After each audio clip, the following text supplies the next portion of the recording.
सरकारों और कबूतरों से संदेश भिजवाते थे। लेकिन क्या जिंदगी में परिवर्तन की आवश्यकता नहीं होती? आदरणीय अध्यक्ष महोदय, सम्मानीय मंच, श्रेष्ठ निर्णायक मंडल एवं प्रबुद्ध श्रोताओं, मैं हमारी खुशी आज विषय के पक्ष में अपने विचार प्रस्तुत करने के लिए सभा में उपस्थित हूँ। मानकर तंत्र ज्ञान के इस आविष्कार के आगमन के साथ साथ पूरे विश्व में क्रांति आई। यदि यहाँ पर उपस्थित सभी लोगों के जेब में झांककर देखा जाए तो शायद ही ऐसा कोई व्यक्ति होगा जिसके पास मोबाइल फोन नहीं है।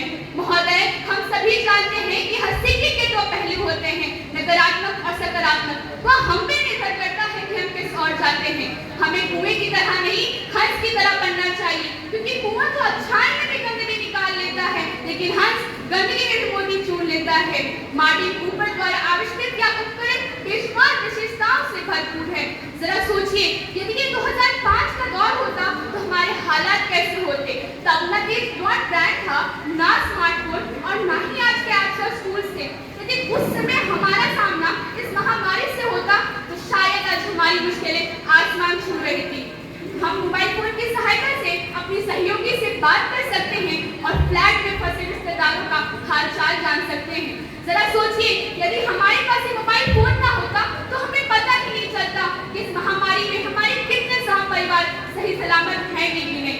यदि फोन हमारे लिए इतनी ही नकारात्मक वस्तु है, महोदय आप मुझे ये बताइए, जिस गाँव में ट्यूशन की व्यवस्था ही नहीं है, कम से कम बच्चे वहाँ पर मोबाइल की सहायता से पढ़ तो सकते हैं। और हम ये कैसे भूल जाते हैं कि हमारे माननीय प्रधानमंत्री नरेंद्र मोदी ने भी डिजिटल इंडिया को कितना बढ़ावा दिया है। लोग तो वैसे ही बहुत सी नकारात्मक बातें मोबाइल फोन के बारे में बोलते हैं, लेकिन कोरोना काल में स्कूल व कॉलेज बंद क्या हुआ, लोगों को तो मोबाइल की उपयोगिता का ही समझ आ गया। जिन बच्चों को मोबाइल का उपयोग करने पर घर पर स्कूल में डांट पड़ती थी, आज उन्हें ऑनलाइन क्लास करने के लिए प्रेरित किया जा रहा है।